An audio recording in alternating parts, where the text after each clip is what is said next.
Assalamualaikum warahmatullahi wabarakatuh. Perkenalkan, nama saya Yasinta Yuliana Ceria dengan NIM 523012 dari Prodi Ilmu Komputer Universitas Pancasakti Makassar. Pada kesempatan ini saya akan menjelaskan proses data dieksekusi melalui memori. Baik, sebelum kita melangkah lebih lanjut, alangkah baiknya kita pahami dulu pengertian dari memori. Memori adalah area dalam CPU atau PLC tempat mengolah dan menyimpan data dan program yang kemudian akan dieksekusi oleh prosesor.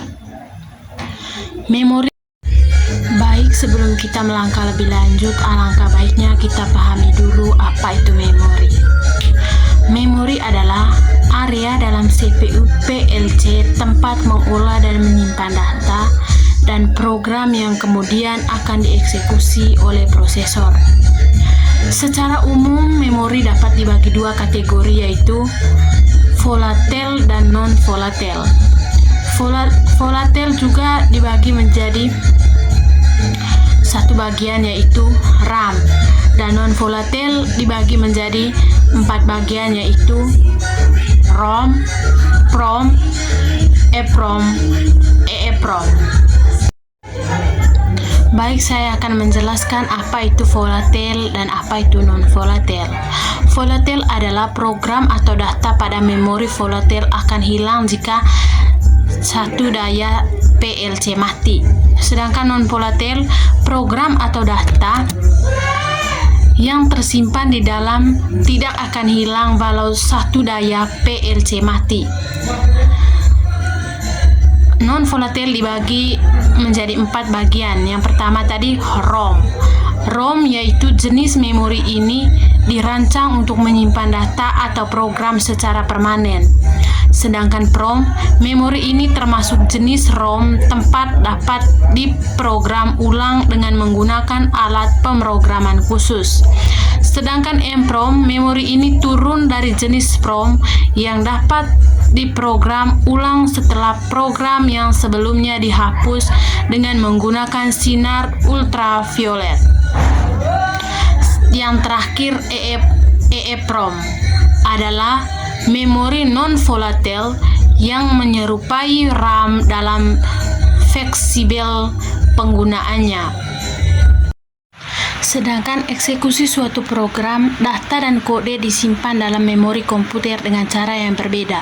Cara yang pertama, penyimpanan data. Penyimpanan data dibagi menjadi 3, yaitu variabel, heap, dan stack. Yang pertama, variabel. Saat Anda mendeklarasikan variabel dalam suatu program, ruang dialokasikan di memori komputer untuk menyimpan variabel-variabel tersebut. Untuk ukuran memori yang dialokasikan tergantung pada tipe data yang seharusnya disimpan oleh variabel. Misalkan bilangan bulat, angka floating point, dan string. Yang kedua, heap. Alokasi memori dinamis menggunakan fungsi seperti mult atau new dalam bahasa seperti C++ atau Java. Memungkinkan Anda mengalokasikan memori di heap. Heap adalah wilayah memori tempat Anda dapat mengalokasikan memori secara dinamis selama runtime. Yang ketiga, stage. Variabel lokal dan informasi pemanggilan fungsi disimpan di stage. Setiap kali suatu fungsi dipanggil, suatu blok memori dialokasikan pada tumpukan untuk variabel dan parameter fungsi tersebut.